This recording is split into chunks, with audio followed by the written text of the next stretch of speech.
बिस्मिल्लाहिर्रहमानिर्रहीम। नाज़रीन अस्सलाम वालेकुम। आज एक बार फिर आपकी खिदमत में हिदायत स्टूडियो से हेल्थ आवर लेकर आपकी खिदमत में हाज़िर हैं। आज जैसे कि आपको मालूम है कि ये प्रोग्राम एवरी सैटरडे 3 से 4 बजे होता है। ये एक इंटरेक्टिव प्रोग्राम है जिसमें हम आपके सवालात लेते हैं। इसमें हम स्पेशल गेस्ट को बुलवाते हैं जो आपके जो है सवालात का जवाब देता है।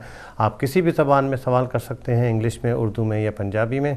आज हम चले हैं एक बहुत ही इम्पॉर्टेंट टॉपिक के ऊपर बात करने के लिए, जिसको कहते हैं एंजाइटी या डिप्रेशन। ये ज़हनी उलझनें हमारी ज़िंदगी के अंदर हर इंसान, हर घर के अंदर, चाहे ख़वातीन हो चाहे मर्द हों, ये ज़हनी उलझनें और ये परेशानियां जो है ज़िंदगी का साथ होती हैं। और चूँकि बाज़ औक़ात हम इनको रिकग्नाइज़ नहीं करते, और चूँकि अगर हम रिकग्नाइज़ ना करें तो ये ज़हनी परेशानियाँ, उलझनें जो है वो हमारी ज़िंदगी को इफ़ेक्ट करती हैं, जिससे आपका काम भी मुतासिर हो सकता है, आपका रिलेशनशिप, आपके जो है घर के हालात मुतासिर हो सकते हैं। दुनिया में वैसे तो बेशुमार परेशानियाँ होती हैं, लेकिन जो आज हम ख़ास तौर से बात करने चले हैं एंजाइटी और डिप्रेशन के ऊपर। एंजाइटी क्या है, डिप्रेशन क्या है, इसके लिए आज हमने अपने एक स्पेशल गेस्ट को यहाँ बुलवाया है। डॉक्टर साहब, जो डॉक्टर ज़ुबैर अहमद, आपको इंट्रोड्यूस करवाते हैं। डॉक्टर ज़ुबैर अहमद, हम आपको मोस्ट वेलकम कहते हैं आज के प्रोग्राम में, और आपके इंतहाई मशकूर हैं कि आप हमारे जो है इस प्रोग्राम में शिरकत करते हैं और आज फिर तशरीफ़ लाए हैं। हमारे नाज़रीन को जो है वो बहुत ही इंतहाई मुफीद मालूमात से जो है मुहैया कर रहे हैं। Most welcome to you doctor. बहुत बहुत शुक्रिया हैदर साहब, एंड सामीन को बहुत बहुत सलाम। बहुत बहुत शुक्रिया एक बार फिर खिदमत का मौका देने का, और हिदायत चैनल वालों का मोस्ट वेलकम। ज़ुबैर साहब, आज हम जो है इस बहुत ही इंपॉर्टेंट टॉपिक पे बात कर रहे हैं, जैसे कि एंजाइटी और डिप्रेशन। जी हाँ, जी हाँ। ये जहनी उलझनें और परेशानियां ज़िंदगी का, जैसे मैं कह रहा था कि हिस्सा हैं, बहुत कॉमन है। जी जी। यानी कि तो हम आज बात करेंगे ख़ास तौर से अपनी कम्युनिटी की अवेयरनेस के लिए, कि मैंने ये देखा है अपनी कम्युनिटी के अंदर, ख़ास तौर से मेरे पास काफ़ी अपने एशियन पेशेंट हैं जी जी। जो कि बाज़ औक़ात रिकग्नाइज़ नहीं करते हैं और इन परेशानियों का जो शिकार होते हैं। तो आप ये ज़रा आराम तो सिंपल लैंग्वेज में उनको बताएं कि एंजाइटी क्या चीज़ है और किस तरह से ये जो है आम ज़िंदगी में लोगों को मुतासिर करती है, और इसके क्या साइन और सिम्टम्स होते हैं। बिल्कुल सही फरमाया हैदर साहब आपने कि काफ़ी कॉमन है, लेकिन जो है कभी कभी हम लोग जो हैं इसको इग्नोर कर देते हैं, और उसके बाद जो है तमाम मज़ीद परेशानियां भी आ सकती हैं। देखिए, एंग्ज़ाइटी जो है एक तरह की फ़ीलिंग है, एक बदन की कैफियत है जिसमें कि इंसान कंफर्टेबल नहीं है, रिलैक्स नहीं है, और सोच जो है वो थोड़ी नॉर्मल से हट के हो जाती है, कि वो रैशनल नहीं रह पाती है। जी। तो हर इंसान, देखिए मॉडर्न लाइफ जो है ना, वो एक इस तरह स्ट्रेस बनी गई है, तो हर इंसान ज़िंदगी में कहीं ना कहीं पे ये एंग्ज़ाइटी की, फ़िक्र की जो फीलिंग है वो तो एक्सपीरियंस करता है। तो कहीं कहीं ये तो कुछ एरियाज़ में जो है ये नॉर्मल है। भाई, आप जा रहे हैं एक इंटरव्यू के लिए या एग्ज़ाम से पहले, तो उसका एक ज़रा सी एंग्ज़ाइटी हो जाती है ना, तो वो नेचुरल है। डॉक्टर के पास जा रहे हैं कि साहब वो टेस्ट उसने कराया है, और पता नहीं टेस्ट में क्या निकले हैं, तो वो ये एंग्ज़ाइटी जो है ये नेचुरल है, बदन का एक नॉर्मल साइकोलॉजिकल रिएक्शन है। लेकिन होता ये है कि जैसे ही आपने एग्ज़ाम ख़त्म किया, आप रिलैक्स हो गए, है ना, आपका इंटरव्यू हो गया, डॉक्टर के पास गया, उसने कहा साहब आपके टेस्ट सारे ठीक हैं, आपकी एंग्ज़ाइटी चली गई, वो रिलैक्स हो गए। लेकिन जो जनरल एंग्ज़ाइटी हम बात करते हैं जब, उसमें क्या होता है कि एक पर्टिकुलर इश्यूज़ के रिलेटेड नहीं होता है, वो बदन का जो रिएक्शन है वो कांस्टेंट चलता रहता है। जी। तो वो जो है वो फिर एक एंग्ज़ाइटी क्लिनिकल टाइप की डायग्नोसिस के फॉर्म में फिर तब्दील हो जाती है। जी हाँ। तो उसमें फिर तमाम दूसरी तरह के साइकोलॉजिकल सिम्टम्स जो हैं वो कांस्टेंट रहते हैं। जी। तो जो ये इंसान का एंजाइटी को अगर मैं सिंपल लफ्ज़ों में अपने नाज़रीन के लिए कहूँ कि एक खौफ जो कि कुदरती तौर पर हमारे अंदर मौजूद है। जी। कोई हम काम करने जा रहे हैं, जैसे आपने बड़ी अच्छी मिसाल दी कि जी आप इंटरव्यू पे जा रहे हैं। जी। आप किसी डॉक्टर के पास जा रहे हैं, आप इंतज़ार कर रहे हैं कि टेस्ट का रिजल्ट क्या होगा। ये एक जहन के अंदर खौफ है बेसिकली। एंजाइटी के लफ्ज़ी मैनी का थोड़ा सा जहन के अंदर खौफ आना, खौफ एक एंजाइटी की नेचुरल एक ये एक नेचुरल फिनोमेना है, एक जी, नेचुरल फीलिंग्स है, हर इंसान ऐसा फील करता है डिफरेंट के उस वक्त के ऊपर। लेकिन बाज़ औक़ात डॉक्टर साहब ऐसा होता है कि ये जैसे आपने कहा कि ये फीलिंग्स अगर मुसलसल बढ़ती चली जाएं जी जी और फिर यहाँ तक कि आपकी ज़िंदगी को, ये नॉर्मल लाइफ को इफ़ेक्ट करना शुरू कर दें, जिसके अंदर आपके डेली एक्टिविटीज़ जो है वो इफ़ेक्ट होना शुरू हो जाए, तो ये रिकग्नाइज करना बहुत इंपॉर्टेंट है। जी हाँ, तो इसके ऊपर ज़रा रोशनी डालें कि ये किस तरह से, इसके क्या साइंस और सिम्टम्स होते हैं जी, और कब जो है नॉर्मल आदमी के लिए इस चीज़ को रिकग्नाइज करना बहुत इंपॉर्टेंट है हमारी नाजरीन के अवेयरनेस के लिए कि वो इसके ऊपर तवज्जो दें। बाज़ औक़ात हम खुद भी तवज्जो नहीं देते और एक मुसलसल स्ट्रेस चल रहा होता है और हम बिल्कुल ध्यान नहीं करते, बस लगे हुए हैं अपना, और हमारी ज़िंदगी मुतासिर हो रही है, काम पे कंसंट्रेशन नहीं कर पा रहे, घर के अंदर एक मुसीबत परेशानी जहन पे है, आर्गूमेंट हो रहा है रिलेशनशिप में। जी। तो इसके ऊपर रोशनी डालें कि इसका रिकग्नाइज करना कितना ज़्यादा इंपॉर्टेंट है और कौन से वो सिम्टम्स हैं जब हमारे नाज़रीन को या हम सब ह्यूमंस को इसको जो है रिकग्नाइज करना चाहिए। जी हाँ, बड़ा अच्छा सवाल है और आपने जो एक्सप्लेन किया वो भी बिल्कुल सही है कि वो जो ये कैफियत है, फीलिंग है, अगर वो हमारी डे टू डे ज़िंदगी को जो है वो अफेक्ट करने लगे तो फिर ज़रूरी हो जाता है कि इसको रिकग्नाइज़ किया जाए। तो अगर हम दो हिस्सों में मोटे तौर पे डिवाइड करें कि एंग्जाइटी के सिम्टम्स, एक तो साइकोलॉजिकल सिम्टम्स हैं, जहनी तौर पे क्या सिम्टम्स आते हैं, और एक जिस्मानी तौर पे जो फिज़िकल सिम्टम्स हैं। तो साइकोलॉजिकल सिम्टम्स हैं कि रेस्टलेसनेस है, आप जो हैं ठीक से बेचैनी है अंदर भी, कभी कभी जो है वो फिज़िकली तौर पे जाहिर हो रही है कि आप जो हैं हाथ शेक कर रहे हैं या जो है अपना रिएक्शन जो है आपका चेहरे का या एक्सप्रेशन बदल रहे हैं। दूसरा ये है कि एक सेंस ऑफ ड्रेड है कि साहब कहीं कुछ गड़बड़ होने वाला है, और तो वो है एक कॉन्स्टेंटली फीलिंग है कि आप एज पे हैं, है ना, इरिटेबिलिटी हो जाती है, इम्पेशेंस हो जाता है, कंसंट्रेशन जो है वो इतना नहीं है। तो एक जो है तो ये कैफियत जो है वो साइकोलॉजिकल सिम्टम्स है। आप बैठे हुए हैं और लेटर आया दरवाजे से और एकदम से आपका जो है सडन एड्रेनलिन का इन्फ्लक्स हुआ कि साहब ये क्या हो गया है, ये पता नहीं कौन सा लेटर आ गया, है ना। तो ये कांस्टेंट जो है वो फियर भी है उसके अंदर, जैसे आपने कहा। उसके बाद जो है जो फिज़िकल सिम्टम्स हैं वो ये हैं कि पिन्स एंड नीडल्स हाथों पैरों में जो है वो लगता है, सुइयाँ जो है लग रहा है, कभी कभी लगता है सीने पे जो है वो सांस नहीं ले पा रहे हैं, आराम से बैठे हुए हैं तो लगता है कि नहीं कुछ दबाव सा है, ब्रेथलेसनेस हो रही है हमको, कभी ड्राउजीनेस होती है, कभी कभी तो ड्राई माउथ होता है, मसल्स जो है ना वो ट्विच करती हैं, जो डायरिया शुरू हो जाता है कि आप जो हैं एंजाइटी की वजह से बार बार टॉयलेट जा रहे हैं, यूरिन पास कर रहे हैं। हमारी जो बहनें हैं कभी कभी उनकी जो पीरियड्स में इरेगुलरिटी आ जाती है ना, और स्टमक एक्स हो जाते हैं, क्रैम्प्स हो रहे हैं, और जो सबसे कॉमन जो हमें हमारी जो डे टू डे, और आपने भी देखा होगा अपनी सर्जरी में, वो just feeling of just tiredness वाली है कि साहब मैं टायर्ड रहता हूँ या रहती हूँ, हालांकि 8-10 घंटे सो के उठ रहे हैं, फिर भी उसके बाद थकावट, कोई फिजिकल एक्टिविटी नहीं भी है इतनी, लेकिन फिर भी वो थकावट सी लग रही है।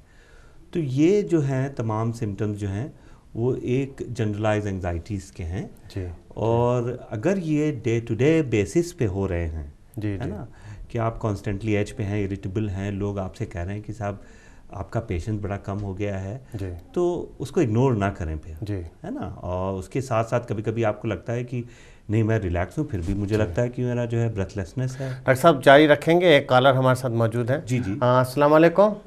अस्सलाम वालेकुम, मैं साइमा बोल रही हूँ लंदन से, और मुझे अपने बेटे के बारे में पूछना था कि मेरा बेटा है, तो जो अभी आपने ये बताया कि नॉर्मल इंसान को जैसे थोड़ी सी स्ट्रेस होती है और उसके बाद वो बढ़ती जाती है आहिस्ता आहिस्ता, और उसके बाद उसकी इंसान की जो है स्ट्रेस में और इजाफा होता है, और वो जो है मजीद ये जो ज़हनी अमराज का शिकार हो जाते हैं, या गुस्सा जो है वो कंट्रोल में नहीं रहता। तो ये मेरे बेटे को प्रॉब्लम है, वो तकरीबन 16-17 साल की उम्र है उसकी। तो मैं एज ए माँ उसको मैं जानती हूँ कि वो उसको कोई स्ट्रेस है और उसकी वजह से वो ऐसे आउट ऑफ कंट्रोल हो रहा है, लेकिन उसका ये जो प्रॉब्लम है वो इस हद तक बढ़ गई हुई है कि वो मेरे कंट्रोल में नहीं हो सकता। बहुत ज्यादा वो स्ट्रेस में आ जाता है, बहुत हाइपर हो जाता है एकदम से, और मुझे समझ नहीं आती कि मैं करूं क्या करूं, जबकि मुझे ये भी पता है कि उसको थोड़ा सा कोई नफ्सियाती मर्ज है, जैसा भी आपने कहा कि नॉर्मल चेहरे के इंप्रेशन ठीक नहीं है, बॉडी को थोड़ा सा हिलजुल में बेचैनी में जाहिर कर रहा होता है, वो सब चीजें उसमें हैं। तो उसका कुछ मुझे बताएं कि नॉर्मली घर में रहकर हम उसके साथ कैसा बिहेवियर करें कि वो थोड़ा नॉर्मल हो जाए। आपने साइमा इनको किसी डॉक्टर्स को या किसी मेडिकल एडवाइजर जीपी के पास लेकर गई हैं अपने बेटे को? हाँ, काला शेर चली गई हैं। डॉक्टर साहब, बहुत ही साइमा बहन ने लंदन से सवाल किया था और ये बहुत ही इम्पोर्टेंट सवाल था, वही जो हाँ कॉमन भी है हमारे। डॉक्टर साहब सॉरी, एक और कॉलर हैं, ले लेते हैं कॉल, फिर उससे कंटिन्यू करते हैं। अस्सलाम वालेकुम। हेलो, अस्सलाम वालेकुम। मेरा नाम समीरा जाफरी है और मैं लंदन से बात कर रही हूँ।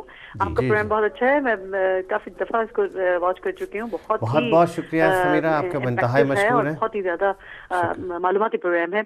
मेरा बेटा है एक्चुअल, वो 9 साल का है, अभी 10वें साल में लगा है। तो आपने जैसे बताया कि एंग्जाइटी, तो क्या ये बच्चों में भी कॉमन होती है कि बच्चों में समटाइम के पढ़ने में बहुत अच्छा है और अच्छी चीजें, मेमोरी बहुत अच्छी है, सब कुछ है, लेकिन समटाइम बात करते करते हकलाना शुरू कर देता है। अच्छा। और लफ्ज जो है वो खराब बोलने लगता है, वर्ड्स इंग्लिश के खास तौर पर, उर्दू में भी प्रॉब्लम करता है कभी कभी, और कभी कभी बहुत अच्छा बोल रहा होता है, बड़ा अच्छा बिहेव होता है उसका। हम स्कूल वालों ने भी इस बात की शिकायत की है कि समटाइम ये बहुत ज्यादा अच्छा पढ़ने वाला होता है, कभी कभी ये बिल्कुल गायब हो जाता है, पता नहीं कहाँ हो जाता है। तो हमने कहा आप लोग कुछ करें, तो खैर वहां से उन्होंने किसी साइकेट्रिक को बुलाया, उससे बात की, हमारी भी मीटिंग हुई पेरेंट्स की। हम लोग वहाँ गए तो उन्होंने कहा कि जी ये तो अपनी एज से भी 1 साल या 1.5 साल आगे बच्चों के आंसर देता है और करता है, लेकिन ये है कि कुछ पता नहीं उसके बिहेवियर में है क्या है। अभी उसका चल रहा है ट्रीटमेंट वहाँ पे स्कूल में, लेकिन आप प्लीज बताएं कि क्या एंग्जाइटी बच्चों में इस एज में आ जाती है, और आती है तो क्या करना चाहिए। और जैसा आपने बताया समटाइम के जैसे टॉयलेट के लिए उसको पेशाब आना शुरू हो जाता है, समटाइम वो कई बार चक्कर लगाते हैं, स्पेशली मैं पढ़ाने बैठती हूँ उसको। तो ये बातें जरा प्लीज आप एक्सप्लेन कीजिए, बच्चों के लिए बड़ा इंपॉर्टेंट है। समीरा, आपसे एक थोड़ा सा कुछ पूछूंगा समीरा, और जो आपने कहा कि उनको साइकियाट्रिस्ट ने देखा था, तो उन्होंने क्या डायग्नोज किया था, क्या बताया था? उन्होंने डायग्नोज कुछ नहीं किया, उन्होंने कहा अभी इसके 2-3 सेशन और चलेंगे, और ये है कि इसमें पसेसिव टाइप का है। जी। और जब कोई चीज उसको लगता है कि मेरे हाथ से निकल रही है, मेरे पास नहीं आ सकेगी, या कुछ उसको डर होता है, क्या होता है, तब वो रिएक्ट करता है। जी। अच्छा। वो पढ़ाई में भी समटाइम होता है कि कोई चीज उसको टीचर समझा रहा है पूरी क्लास को, अगर वो समटाइम नहीं समझ पा रहा है और वो सोचता है कि मैं क्यों नहीं समझ पा रहा, तो वो अजीब तरीके से रिएक्ट करता है अगर रिप्लाई टीचर पूछता है तो ये इस तरह की बातें, या कोई कुछ खेल रहा है, तो अगर इसके सपोज इससे गोल नहीं हो रहे हैं, ये हॉकी खेल रहा है या फुटबॉल खेल रहा है, और ये गेंद बॉल को कैच नहीं कर पा रहा, उसको रोक नहीं पा रहा, तो इसको बहुत गुस्सा आता है कि ये मेरे पास क्यों नहीं आ रही है, दूसरे बच्चे इसको क्यों ले रहे हैं। और दूसरी तीसरी बात ये डॉक्टर साहब कि उसने वेट अभी 6 महीने में काफी गेन किया है, वो मोटा हो गया है, लंबा भी है काफी और मोटा हो गया है। मैं उसकी काफी डाइट का कंट्रोल कर रही हूँ, चिकनाई वगैरह वाली चीजें उसको तली हुई नहीं दे रही हूँ, लेकिन ये है कि उसने वेट बहुत जल्दी गेन किया है, बहुत ज्यादा। तो आजकल उसको जॉगिंग वगैरह छुट्टियां तो रोजाना लेके जाते हैं हम लोग पार्क में, और फुटबॉल उसके डैडी के साथ खेलते हैं। तो ये आप प्लीज बच्चों के लिए बताइए, बहुत जरूरी है। बहुत शुक्रिया समीरा, आपने बहुत अच्छा सवाल किया। डॉक्टर साहब से ज़रूर पूछते हैं, इस पर रोशनी डालते हैं। डॉक्टर साहब, ये 2 सवाल पहले साइमा बहन जो लंदन से बात कर रही थी, पहले उनका जवाब दे देते हैं। उनका बेटा तकरीबन 16 साल का है, और जो जैसे कि वो कह रही थी कि काफ़ी उसमें सिम्टम्स एंजाइटी के, और उसके ऊपर ज़रा पहले रोशनी डालिए।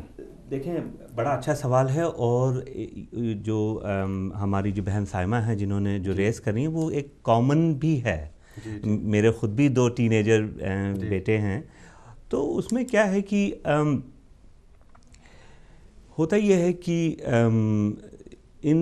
इस तरह से जो आउटबर्स्ट हैं या रिएक्शन जो है वो थोड़ा सा मोर देन नॉर्मल है, या जनरल एंजाइटी की कैफियत है, तो उसमें एज ए पेरेंट्स हम लोगों को जो है एक सपोर्टिव रोल है, हाँ ज़रूर, कि भाई 2-3 चीज़ें हैं। वो बच्चा जो है उस एज में भी काफ़ी प्रेशर है पढ़ाई का है, प्लस उसका जो इंटरनली जो हार्मोनल जो डेवलपमेंट हो रहा है, उसको भी हम लोगों को ध्यान में रखना चाहिए। टीनेजर दैट एज जो है ना, बिटवीन स्पेशली 14 to 18, इसमें बहुत कॉमन होता वेरी बहुत सेंसिटिव है, आउटबर्स्ट होते हैं बच्चे, एग्रेशन होते हैं जी, फ्रस्ट्रेशन जाहिर करते हैं। वो बच्चा जो है नोटिस कर रहा है कि एक तो आउटसाइड अपना जो है उसकी सोच बदल रही है, तो सेंस ऑफ इंडिपेंडेंस जो है उसके अंदर डेवलप हो रहा है।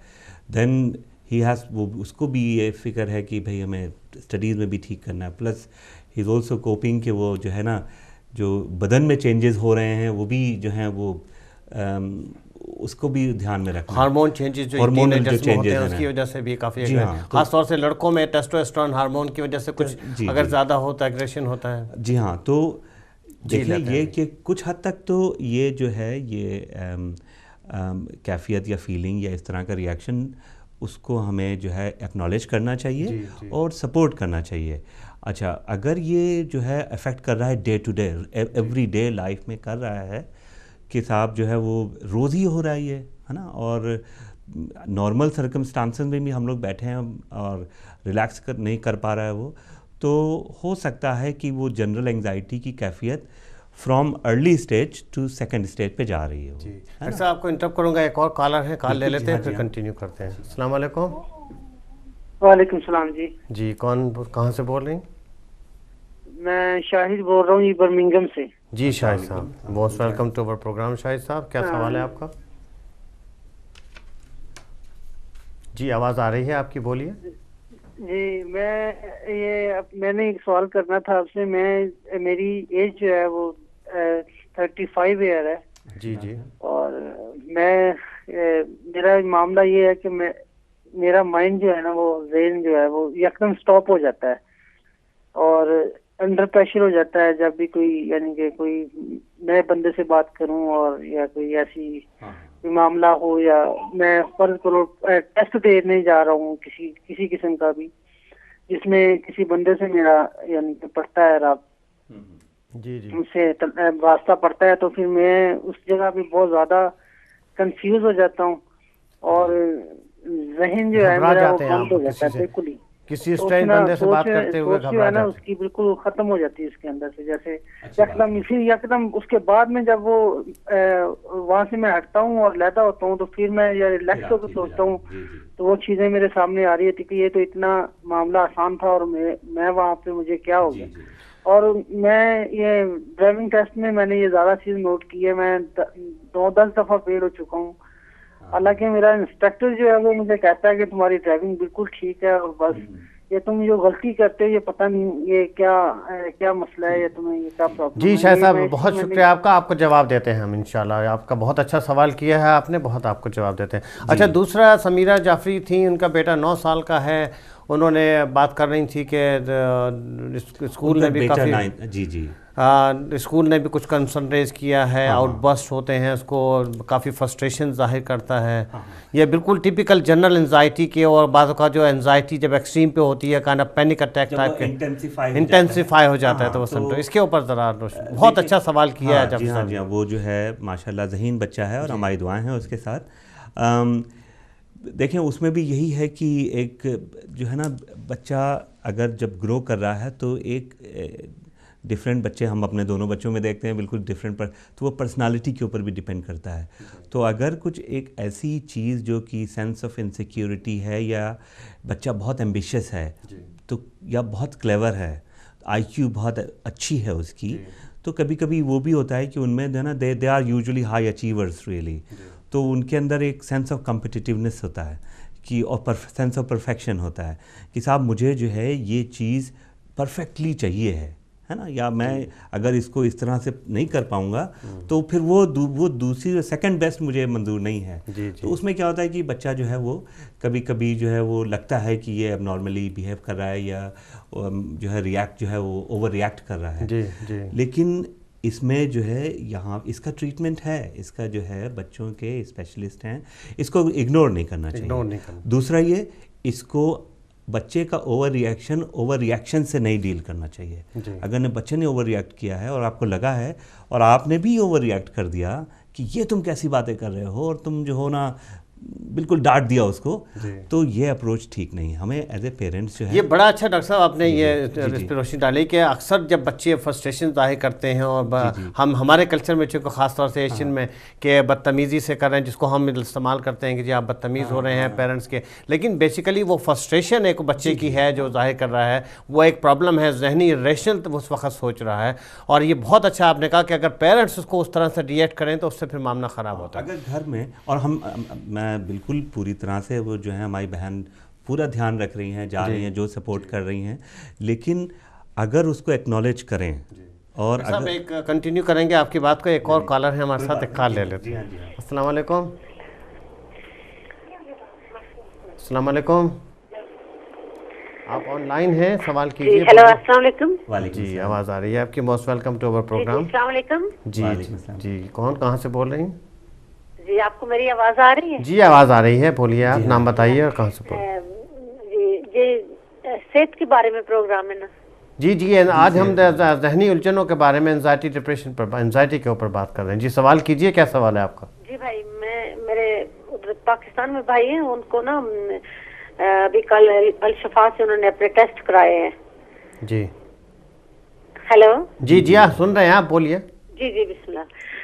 वो उन्होंने टेस्ट कराए, उनको दिल का प्रॉब्लम है, तो उन्होंने कहा लंग्स के ऊपर ये कुछ दाग हैं और कोई सुराख हैं, और इसके अलावा उनका हार्ट, एक बंदे का नॉर्मल 75% या पता नहीं कितना होता है, लेकिन उनका 15 और 20% के दरमियान, मतलब वो इतना वीक है, और उनकी उम्र नियरली 50 है। शुक्रिया बहुत बहुत सिस्टर, हम आपको माज़रत चाहेंगे। आज चूँकि हम दिल की बीमारी के ऊपर हमने प्रोग्राम किया था अभी चंद हफ्ते पहले, चूँकि आज हमारा टाइम इतना कम है कि ज़्यादा नहीं देगा। आज हम एंजाइटी के ऊपर बात कर रहे हैं, दिल की बीमारियों के ऊपर एक बार हम फिर दोबारा बात करेंगे और इंशाल्लाह आपको तफसील से जवाब देंगे, क्योंकि हमारे पास तफसीलात आपके भाई की मौजूद नहीं हैं। जो वहाँ लोकल डॉक्टर्स हैं वही उसके बारे में तफसील से बता सकते हैं।